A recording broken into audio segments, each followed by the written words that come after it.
Hi, guys. Welcome to another episode of Informally God. Today, I would like to talk about don't tempt the devil. Don't do it. When you attempt to meet the devil on his own level, he will kill you. He really will. This is not a joke. I'm not joking about that. This is why, as God's children, we pick up our spiritual weapons as differentiated from carnal material weapons of the devil and his children. The devil, his weapons are temptation, provocation, endless provoking. His weapons are knives, guns, insults, those kind of weapons that are designed to destroy creation, that are designed to tear down creation. Whereas God's weapons are I'll say somewhat ridiculous. They can seem somewhat ridiculous to human understanding, especially if we look at certain parts in the Bible. God's weapons for his children, for instance, were trumpets. They weren't swords. They weren't guns. They were trumpets. Your supernatural weapon in God may be a feather. It may be a ball. It may be something that appears ridiculous like that. Because the point in spiritual weapons and picking up and girding yourself in that spiritual armor, the point is not the physical, because this is spiritual. So the point is not the physicality of the weapon. It's the spiritual nature behind this object. The object is not what's a focus here, because it's material, and God is of the spiritual. So it's not the point that this is a spoon. This is not the point that this is a feather. This is not the point that this is a trumpet. This is the point that there is a supernatural force behind the trumpet, behind the spoon, that has already gone before you to secure the victory. And all you need to do is blow the trumpet and celebrate that it already belongs to you. The victory is already won. I'm making this episode specifically, with Christians in mind, specifically, thinking about a video that I saw a while back. And it was a pretty popular video in its controversy involving two women. And one of the women, I don't know that much about her. I think she identifies herself as a conservative, and she goes around on the streets interviewing people. And in this particular video, she went to Harlem in New York City to interview people about abortion. She was against abortion, and the woman that she ended up interviewing was in support of abortion. And so they went back and forth in a conversation until the conversation just went totally left, and the woman being interviewed ended up punching the interviewer in the face. I'm not really concerned from a spiritual perspective of arguing back and forth. I'm not really concerned with arguing about right and wrong, good and bad, because I think the spiritual truths that this exchange highlights are greater than the devil. It's greater than some sort of endless argument about human beings being right. What I will say, personally, from looking at that exchange, is that I perceived the nature of the devil on both sides. I saw that anger on both sides. I saw that impatience. I saw that lack of compassion. I saw that lack of kindness on both sides. And when the devil is present, even if nobody got physically assaulted and it was just a back and forth angry exchange, that's the kind of outcome you have when there is no neutralizing force, when there is no real spiritual weapon being wielded. For me personally,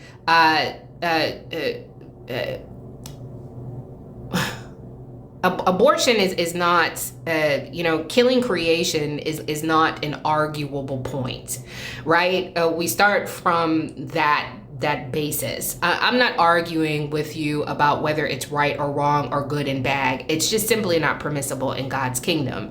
Trying to destroy creation is not permissible in the creation's kingdom. So I'm not going to be arguing back and forth. You have your stance and I have mine. And that's just the way that it is. So the truth doesn't need to be argued. It just is, right? Satan is the one that constantly has to prove himself. He constantly has to prove his existence exactly because he's a liar. He's false. So he works overtime, always in provocation, always in tempting, always in provoking, where God is just still. He's always still in being victorious. I am that I am, period. I don't have to prove my existence. You see me, right? Period. I don't have to prove that I am by getting a degree. I don't have to prove that I am by trying to attach material things to a spiritual truth that just is. We're always to keep in mind, as God's children, that we are to be conformed to the nature of our Father. So it's like, can you imagine, God, chasing Satan around the earth with a microphone in his hand, asking him why he believes in abortion and why he believes in all these horrible things. He's a demon. God is still. The devil is the enemy to himself. And so he's just the enemy to himself. So for me, I don't really care about arguing back and forth with you about something that I know is the truth. I know it's not permissible in God's kingdom. It makes no sense in God's kingdom. It is nonsensical in God's kingdom. But one of the spiritual weapons of God also is discernment, right? We can't go in directly at times because the devil is in the details, and he's always flipping things. He's always trying to turn things around.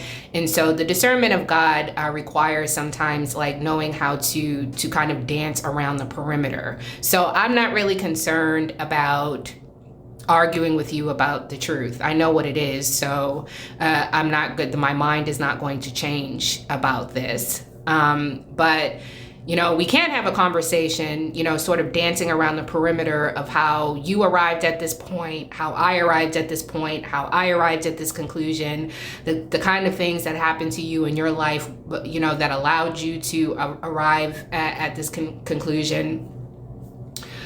Because, also as children of God, our fellowships are to be edifying.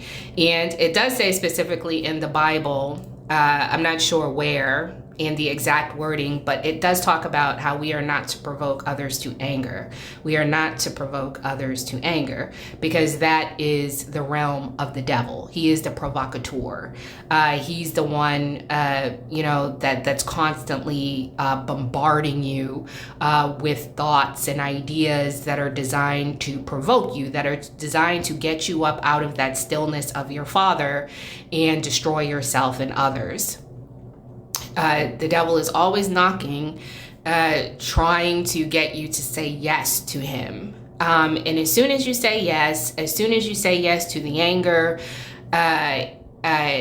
and you overreact, as soon as you say yes to the lust and you you engage in sexual acts because of sex and how good somebody looks, or you act, based off of sweet words that you hear, as soon as he's got you, and he's going to make quick work to destroy you after you said yes to that deception.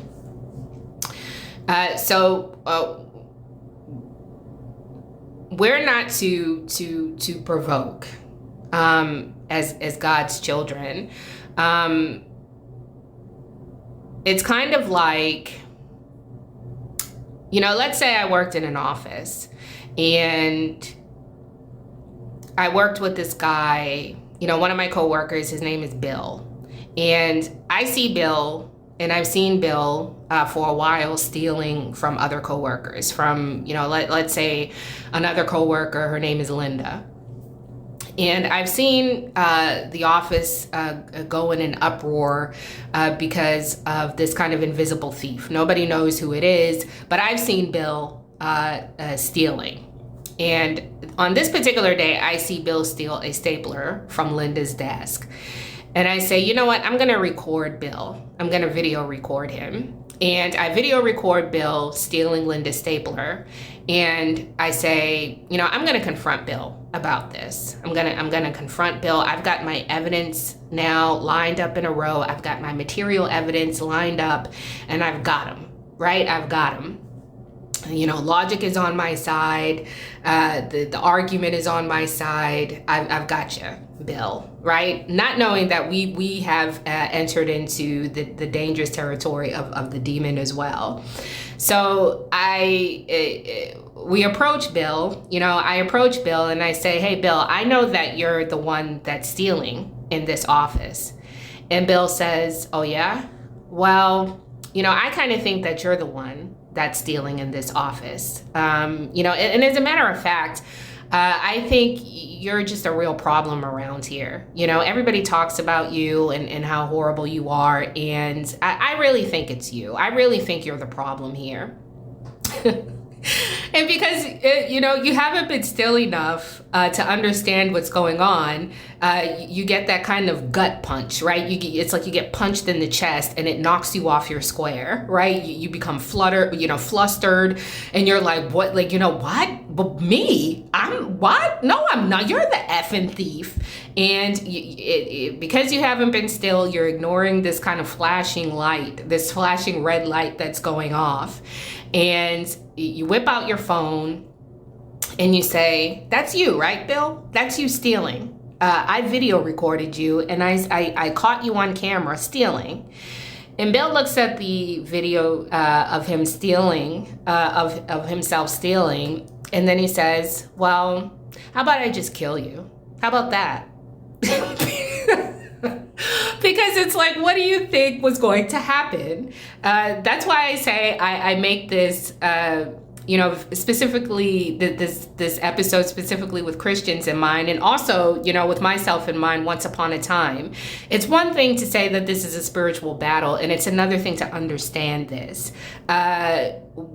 Because it's kind of like, what did you think was going to happen? If you see people doing very outlandish things, if you see people identifying with very outlandish kind of ideas, how do you think a conversation about that is going to go? 9 times out of 10, 10 times out of 10, when you confront people with the truth, they will just go deeper into the lie.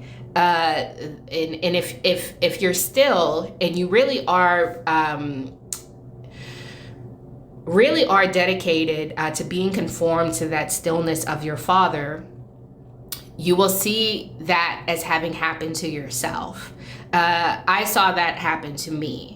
I saw when I was confronted with the truth about certain things, even though I thought I was the truth, even though I thought I was right about this or that, when I was confronted with the truth, I saw how painful that was. Even though that pain was not me, it was those kinds of ideas that I had identified with. And when God started shining that light on that demon that was within me, I saw that demon, I saw myself slither to the left, slither to the right to try to recoil and get out of it and move and slither and move the goalpost. And it's painful. And if we have been still enough to see that demon being exposed within ourselves and have overcome it, then we have overcome it to the point of compassion where we can see it happening with other human beings. How old were you spiritually when, God began to shine that light on you to show you that your whole life was a lie? And how did you respond to that? For me, it wasn't pretty. It wasn't pretty at all. How did you respond when an idea that you've had or a belief that you've had all your life was suddenly challenged by another idea, by another belief? How did you respond? How does it feel, inside? How does it feel to if you're still enough to understand this, and to have experienced this within yourself, how does it feel to believe in things that you didn't give yourself these beliefs, you didn't give yourself these ideas. This is just how you are. It's not your fault that you're like this, because this mind came from a mind and a mind and a mind before you. And you can't help how you think about things. You can't help how you believe about things. But somebody confronts you, and not only do they confront you with, an oppositional belief or an oppositional idea, they do it in a mocking kind of way. They mock you, they laugh at you, they judge you. It's like the world is spinning, and it doesn't feel good. It doesn't feel good. And so when I look at that video of the two women, honestly, I felt kind of saddened because I felt saddened actually I felt sad about the woman who did the punching because I saw that she was lost. And I saw myself in her, in being lost. And instead of being met with the light, she was met with mocking. She was met with judgment. She was met with impatience. Oh, come on, I can't believe you think that. How stupid can you be? That kind of attitude. And it doesn't, like we're dancing around the perimeter here. It's not so much about, of course, you're not to, put your hands on another human being other than in self-defense. But, I saw a lack of kindness that I think needs to be highlighted a lot more than just this kind of black and white take of, you should just be able to say whatever you want. Because as God's children, we are not the devil. We are not the devil and his children. We are not do what thou wilt. You don't have the authority to go around saying whatever you want to say, doing whatever you want to do. You are bound by spiritual rules and laws as conformed to your Father. And if you're not still enough to be conformed to that, then the devil will dispatch of you because you do not own that other realm on the other side of God either. And, just kind of addressing that point, that, oh, well, it's just, it's the truth. And, they should just be, grateful for the truth. It's not, in my delivery, it's not in how I said it. It's not in, but it's always the other person, right? They shouldn't have, done that. It shouldn't matter what I say. And like I said, this addresses this kind of intellectual understanding of this being a spiritual battle, in terms of, intellectually being able to understand that this is a spiritual battle, but really having no compassion as conformed to the nature of your father at the end of the day. Using truth in a demonic manner, the way that Satan does, in order to mock people, to humiliate them, to make them feel stupid about themselves, to tear them down. We cannot, as God's children, as opposed to Satan and his children, just go around doing whatever we want. Repentance and taking up the cross is a surrender. It's a surrender. This is not my fight. Vengeance is mine, saith the Lord, is what it says in the Bible. It's not, vengeance is mine, saith the human being. It's vengeance is mine as a human being, as the devil, when I want to glorify myself, when I want to show everybody about how smart I am and how right I am. And I've been there, so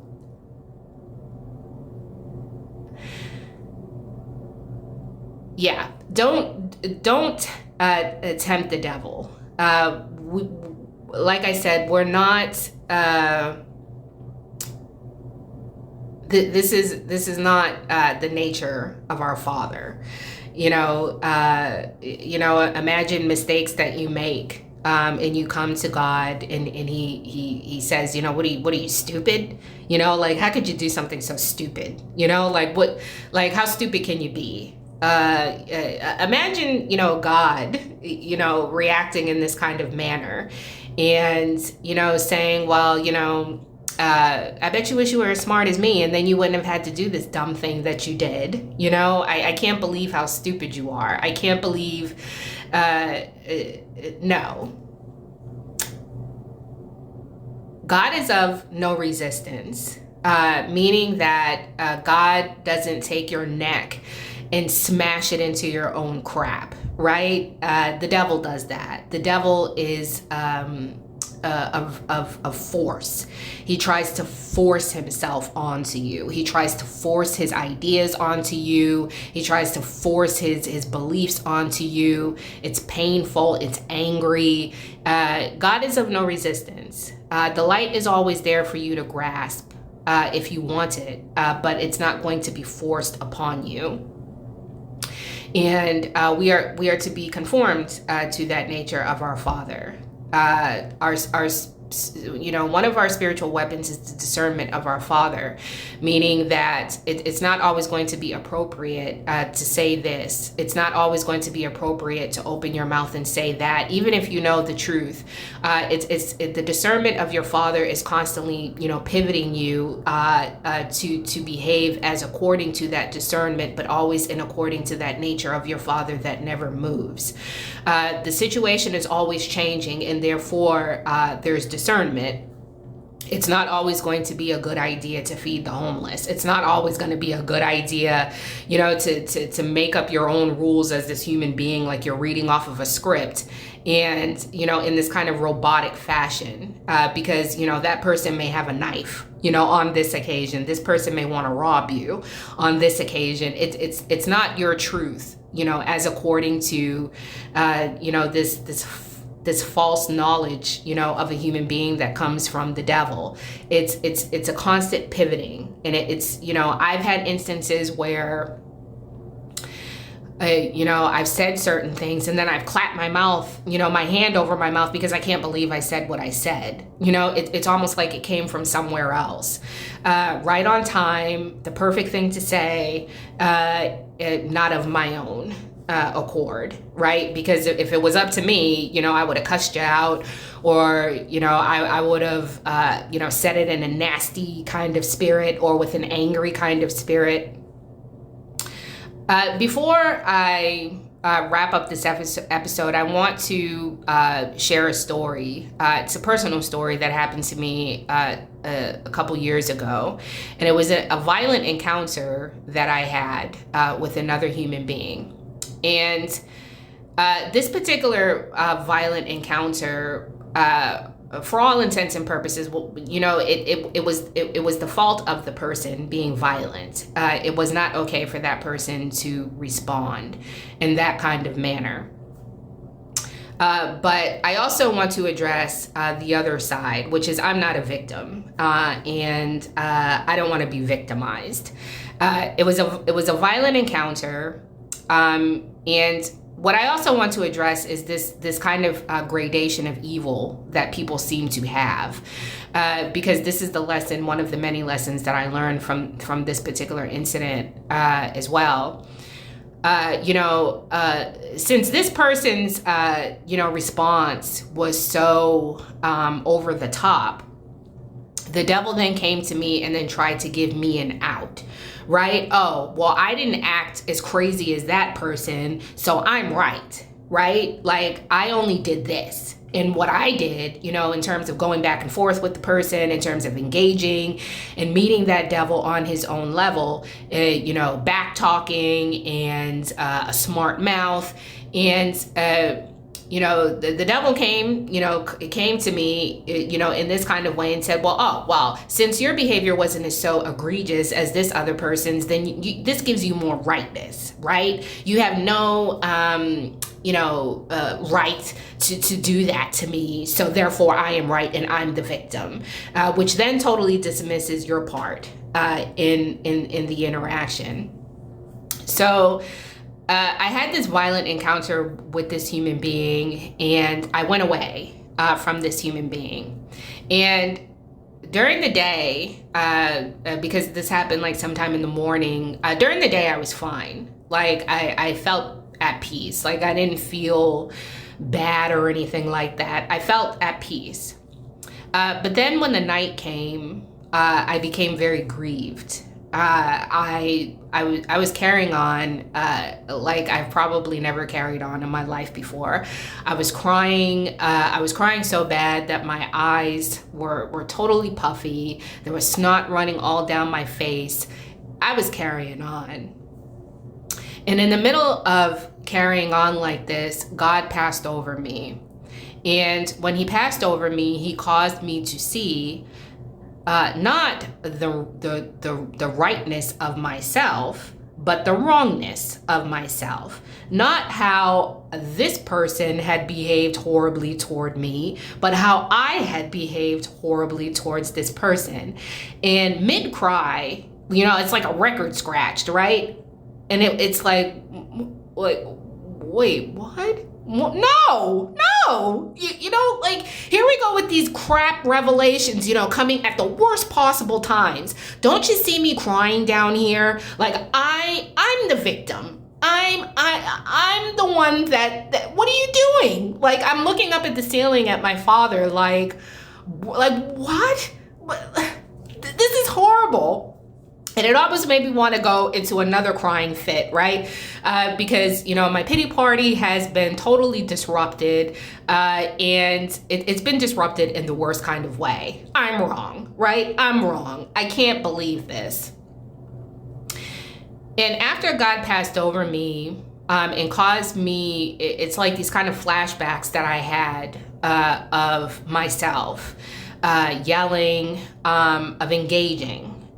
With this demon, not the person, with the demon in this person.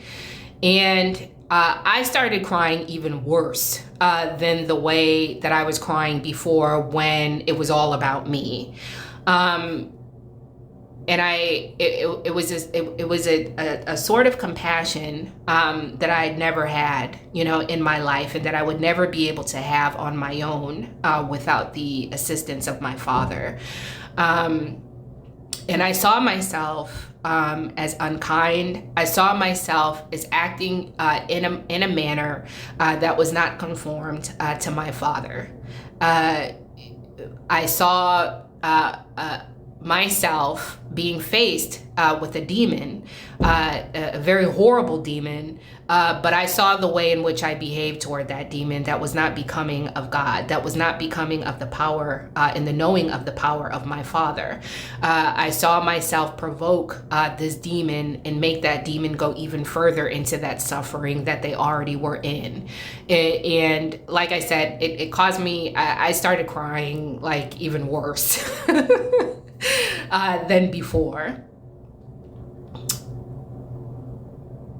God is not concerned. It's kind of like this constant rebuking that I had to experience personally. My hand gets slapped. No, try it again. No, try it again. No, try it again. This is. I don't really know how the spiritual works. What all goes into the spiritual, but I'm not really sure. But it's weird because it's like we're identified with darkness and with the devil. We've done really horrible things. We've said really horrible things. But then there is still this infinite mercy that is extended toward the devil, and that chance of repentance that God extends to us in that identification with demonry.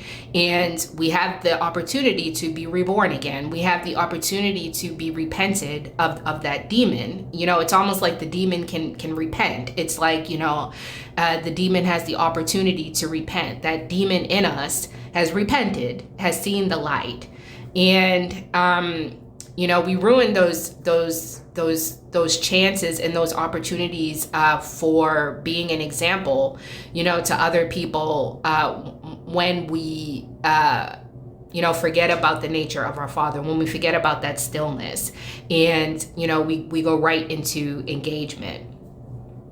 And, this is, how the devil trains year after year after year after year. The devil is ancient. This is an ancient demon. This demon is like 16 million years old and then some. It's an old demon in terms of what we understand too as human beings. It's a demon that's been on our backs since the beginning. A demon that we've always remembered as being right instead of God. The demon of rejection, the demon of not seeming good enough, the demon of being a pervert, this demon has been on our back since we were children, to the point that we don't have any remembrance of good. We don't have any remembrance of our Father, because this was the spirit that was introduced to us and that was imposed upon us. And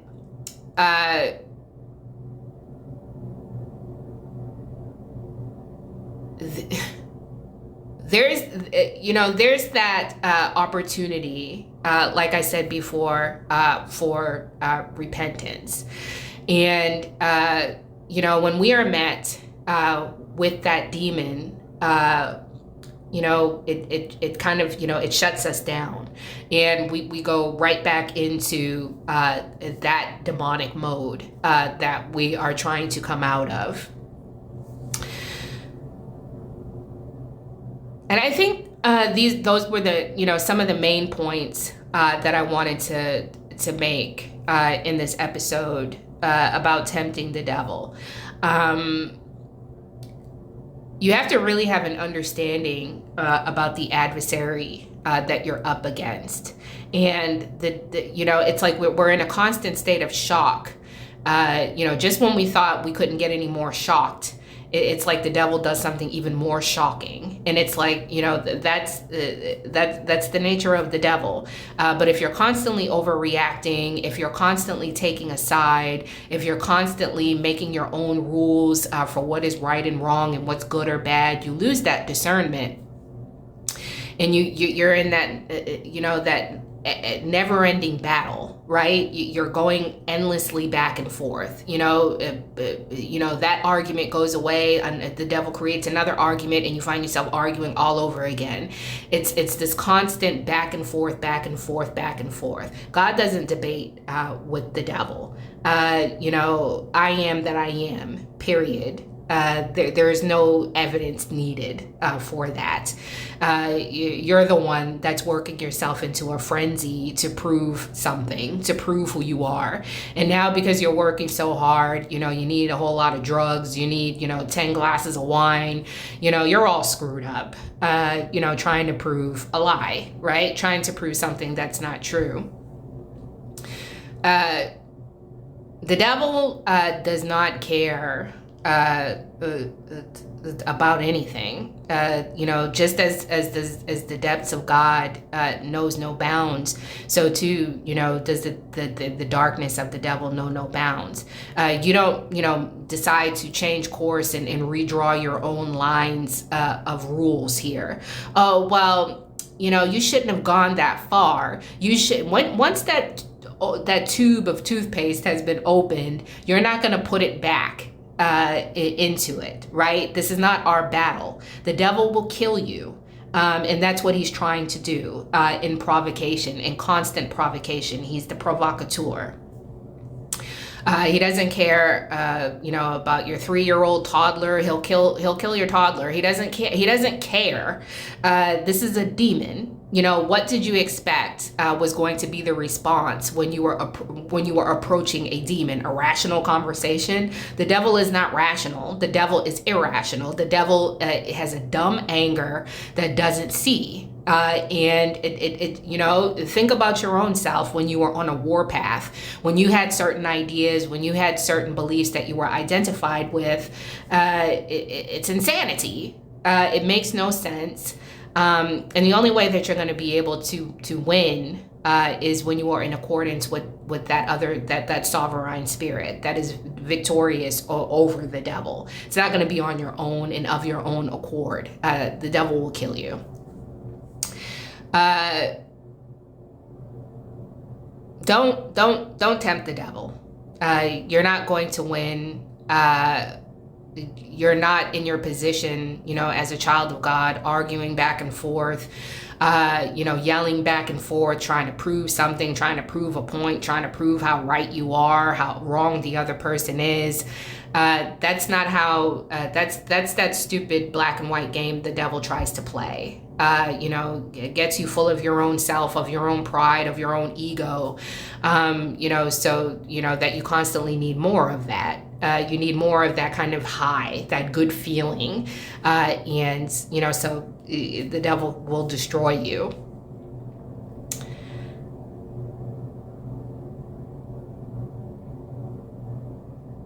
It's enough to see that people are lost. It's enough to see that.